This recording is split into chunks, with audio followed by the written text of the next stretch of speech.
For 36 years, one man held absolute power over 90 million people. He controlled Iran's military, its nuclear program, its foreign policy, and its soul. He survived assassinations, revolutions, sanctions, and wars. He outlasted 8 U.S. presidents. His name was Ali Khamenei, and as of this morning, he is dead. Part 1, What Happened? The Night That Changed History.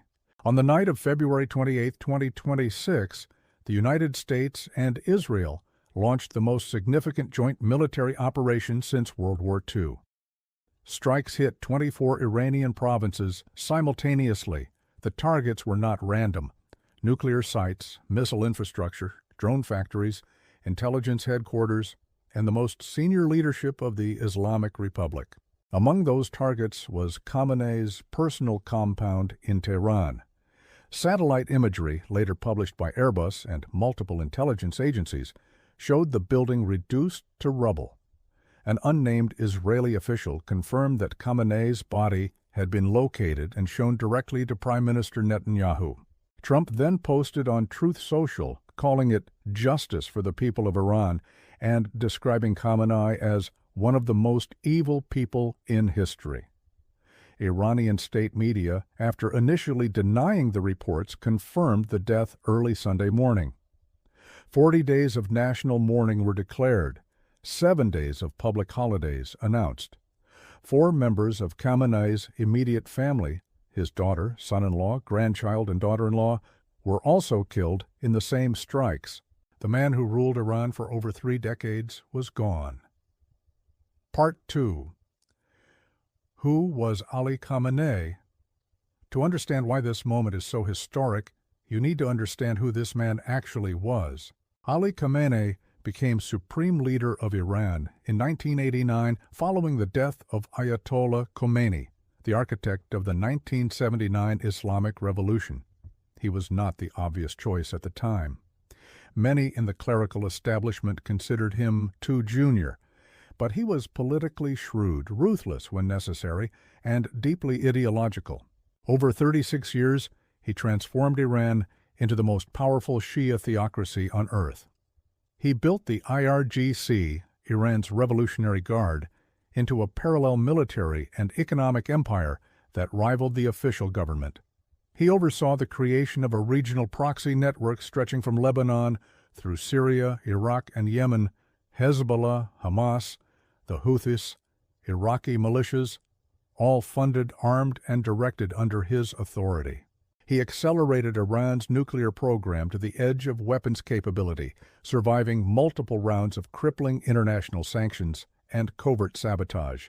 He personally ordered the assassination of dissidents abroad. He crushed protests in 2009, 2019, and 2022 with lethal force. He was the single most consequential figure in Middle Eastern geopolitics for a generation. And now he is gone, not from old age, not from natural causes, killed by American and Israeli missiles in his own office. Part 3. The Succession Crisis. Who runs Iran now? This is the question that will define the next chapter of this conflict, and possibly the next decade of world history. Iran's constitution is clear in theory. When the supreme leader dies, an interim council assumes power. The assembly of experts, 88 Islamic clerics, is then responsible for selecting a new supreme leader. But here is the brutal reality on the ground today. Israel says its opening strikes didn't just kill Khamenei. They killed 7 senior defense and intelligence officials. They targeted 30 top military and civilian leaders overall. The chain of command is shattered. The most senior civilian official still standing appears to be Ali Larijani, former parliament speaker, secretary of Iran's Supreme National Security Council, and one of Khamenei's closest confidants. He has already posted on X that Iran will deliver an unforgettable lesson to Israel and the United States.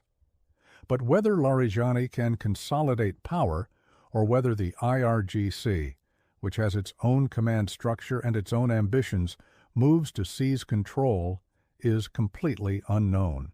Meanwhile, Iranian civilians have reacted in dramatically different ways.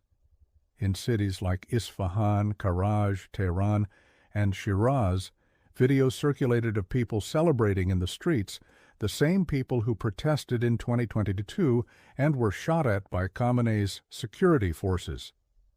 But in Mashhad, near the Imam Reza shrine, thousands gathered in mourning, crying, holding portraits of the dead leader. Iran is a nation divided, and that division, in a moment of extreme crisis, is extraordinarily dangerous. Trump appeared to be betting on regime change, posting that this was the single greatest chance for the Iranian people to take back their country, and claiming that IRGC soldiers were seeking immunity and no longer willing to fight. Whether that's true or wishful thinking is the central unknown of this crisis. Part 4. The Regional and Global Shockwaves. The death of Khamenei doesn't just affect Iran, it sends shockwaves across an entire region and across the world. In Iraq, protests erupted outside the U.S. Embassy in Baghdad, with demonstrators mourning Khamenei and attempting to storm the building, echoing the events of 2019. Iraqi militia groups aligned with Iran are now in an unpredictable state, capable of striking U.S. forces still stationed in the country. In Lebanon, Hezbollah, which lost its own leader, Hassan Nasrallah, in 2024, is now in a position of double decapitation. Their patron and protector is gone. Their ability to project force, already weakened by Israeli strikes over the past 2 years, is now in question. The Houthis in Yemen have already announced they will resume attacks on Red Sea shipping in retaliation. The Red Sea corridor, already disrupted by 2 years of Houthi strikes, is once again a war zone. In Tehran, the Iranian President Masoud Pezeshkian declared that revenge is Iran's legitimate right and duty. Iran's surviving military leadership is facing the most consequential decision in the regime's 47-year history. Absorb the blow and negotiate, or escalate in ways that could bring the full weight of American military power down on what remains of the Islamic Republic. Part 5. What the world is saying. The global reaction has been as divided as the Iranian street. Argentina's President Javier Milei called it a moment of justice, blaming Khamenei personally for decades of terrorism, including the 1994 AMA bombing in Buenos Aires that killed 85 people. He praised the operation in unambiguous terms. The European Union expressed deep concern and called for de-escalation. The UN Secretary-General condemned the strikes. China and Russia both warned of dangerous destabilization. Saudi Arabia, which shares a neighborhood with Iran but has spent decades in ideological and proxy conflict with Khamenei's regime, has remained conspicuously silent.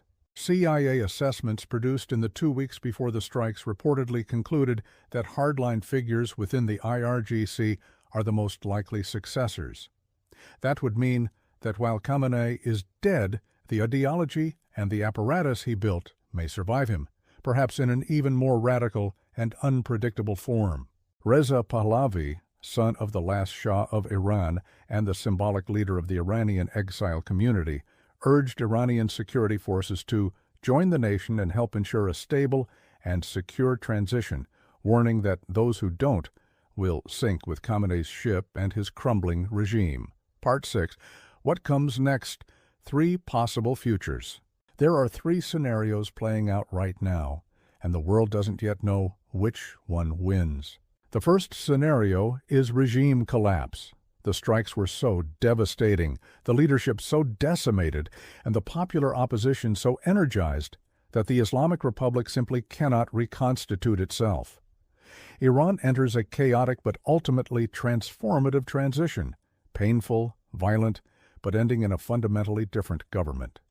This is what Trump and Netanyahu are betting on. The second scenario is IRGC takeover.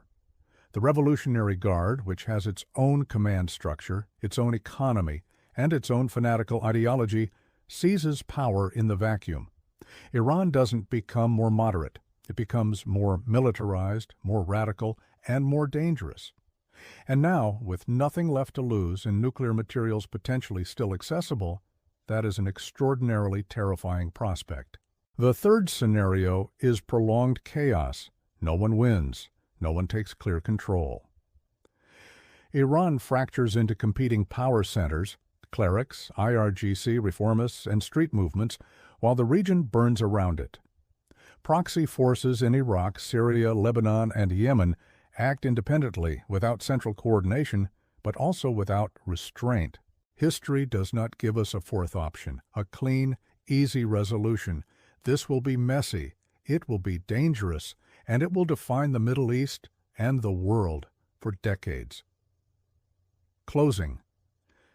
Ali Khamenei ruled Iran for 36 years. He built a system designed to survive any single person, including himself. The real question is not whether he is dead. He is. The real question is what he left behind. A nuclear program, a regional proxy network, a revolutionary guard with weapons, money, and ideology, and 90 million people who have lived under his system their entire lives, some of whom celebrated his death in the streets, and some of whom are now praying for revenge. This is not the end of the story. In many ways, it is just the beginning.